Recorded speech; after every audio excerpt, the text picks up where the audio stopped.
that seems to lead into them that does not seem to be made out of stone or anything you're really familiar with.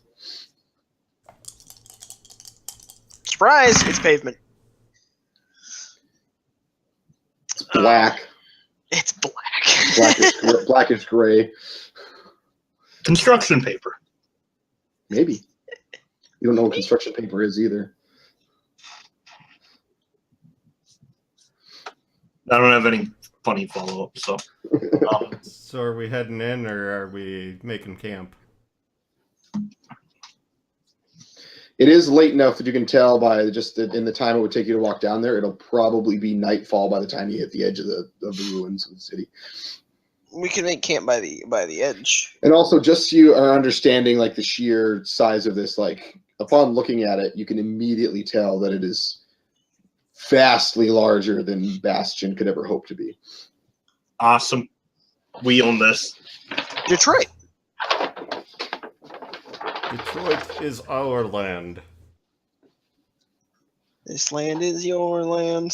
This land is my land. Of course, knowing the way things are, it's probably infested with monsters, so, you know, baby steps. Why we should probably camp on the edge of it and not enter until we can kind of see better. Yeah, that was the idea. So, are we walking towards the edge of it to make camp then? Yeah. Yeah. Okay. While we're walking, I'm going to call up our friend, and I'm going to say, "We have left the boob houses and come to Detroit." I am walking stealthily. I don't know what that is, but in regards to your first part, I found a couple of records of people mentioning similar type structures from what you described. There wasn't much to go on apart from people got very sick and said it was dangerous. We kept seeing this strange symbol. It had like 3 rectangles around a circle. Does that have any sort of mention? Nothing in the text I was able to find. On the way out, I may have played around with some levers that were in the building, and the entire place went red. So, hopefully we did not summon demons. Yes, I would very much hope so. You should probably be more careful in the future. Don't you tell me how to live my life. Also, on the way out, we saw a box with a skeleton inside of it. The box was kind of cold. I'm hoping somebody gets that reference. Nope. Cold box. Skeleton inside. Oh, I gotcha. Indiana Jones, Kingdom of the Crystal Skull. Okay. Thank you. I've only seen it once, and it was right when I Never Indiana Jones dying inside of the refrigerator because there's no way he actually he would have survived that. The only fourth movie of Indiana Jones was Indiana Jones and the Fate of Atlantis. That's young Indiana Jones, though. No, that is a LucasArts game. Yep. Oh, the game. It is definitely worthy of being the fourth movie.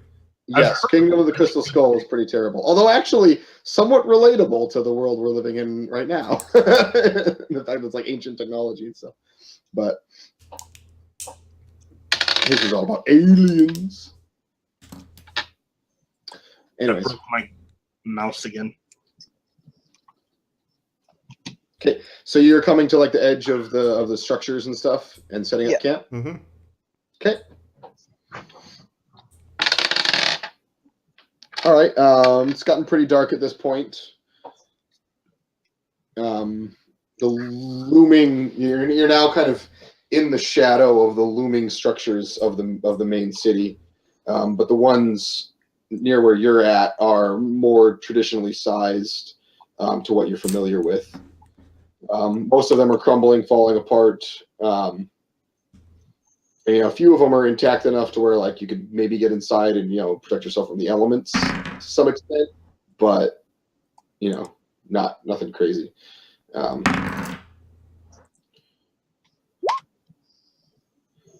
are also lots of large chunks of like rusted metal and stuff scattered around.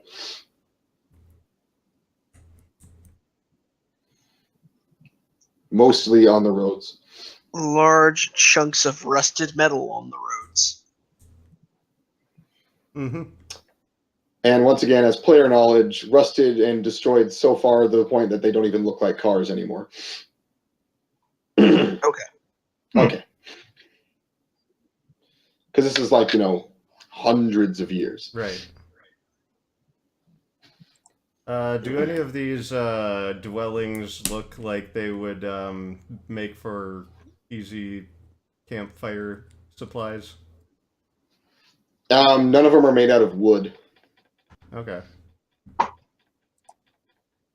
Most of them appear to be made out of some sort of stone-like material and metal. If there was any wood in the construction, it's probably long since decayed.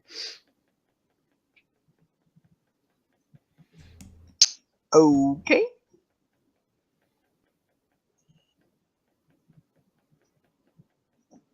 Would there be enough wood nearby to make a campfire out of? I mean, there's trees and stuff and bushes and plants scattered Okay. around. Let's. I mean, there's definitely signs that plant life to some extent has kind of retaken the city a little bit. Right. But yeah. So let's build a campfire and set up camp. Okay. Sounds good. Who's gonna take first watch, third, second, or et cetera, et cetera? I got second. I'll take first. I got third.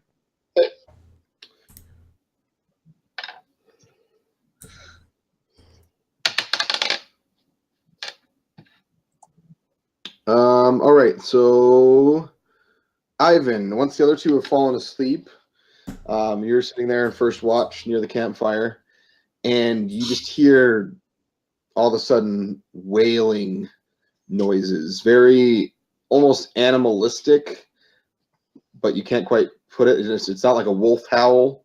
You can't quite place what it is, and it just seems to be coming from the city. It's very ethereal. And of course, it's echoing through all the buildings and stuff, so it's very, very spooky, scary. I'm going to yell out to it, and I'm going to yell, "Come out and fight me like men!" Okay, he yelled that pretty loudly, I'm assuming, so the other two of you might have just woken up at that. Yep. Very likely.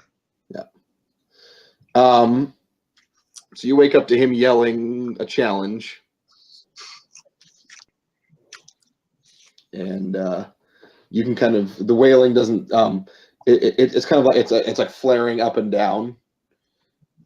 And it's not subsiding, but it'll, disappear for a moment and then kind of continue again for a little bit. And then I'm surprised that air raid sirens would still be working.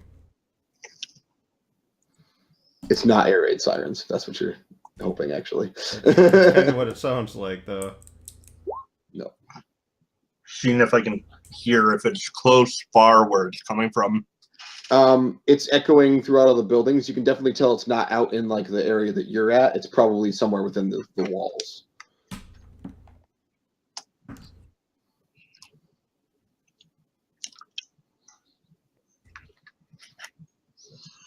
It definitely sounds distant, but because of all of the bouncing and echoing, it could be a little bit closer than you would necessarily think. But it's not like immediately near you or anything.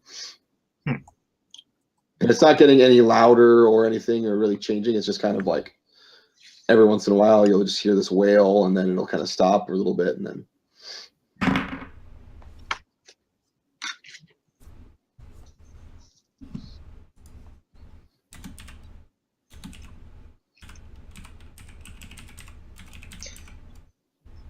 I mean, it's not a whole lot I can do about it. All right. Ivan, keep watch again. We're going back to bed. All right. Okay.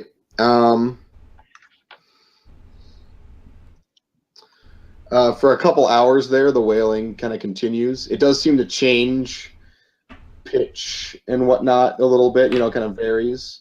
And then after those couple hours, it subsides. And that's Do about I- the time. Oh, Do go I ahead. notice that like any shift in the wind as there's changing? No, the wind doesn't seem to be really changing at all. It's pretty, at most, a light breeze right now. Okay.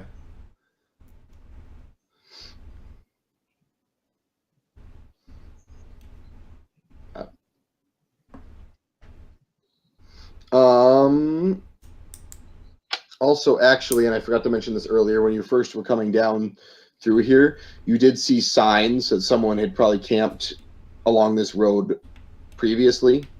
Not like super recently, but at least within the last couple of weeks. You can make an assumption that might have been the librarian's party, just based on what knowledge you have at this point. I forgot to mention it earlier, but when you guys were perceiving stuff. So, but yeah. So yeah, the wailing kind of subsides by the time you're switching shifts, and then actually a little bit before that probably, and then you don't hear any of it for the rest of the night. Either of you. Neat. Okay. Interesting. So come morning, the light's starting to peek up over the hills and whatnot. And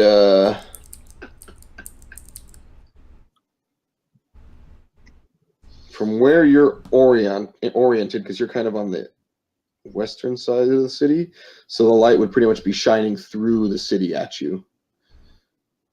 So it's shining through all the buildings and stuff, and you can definitely see a structure that resembles like a castle, much more of what your type of construction you're more familiar with, in the center of the city. Very large, one of the dominating structures of the city, which, in the darkness and the night and before kind of just blended in with the rest of the structures.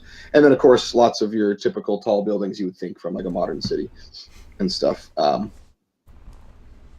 That to you guys just seem like incredibly tall, strangely architecturally built towers.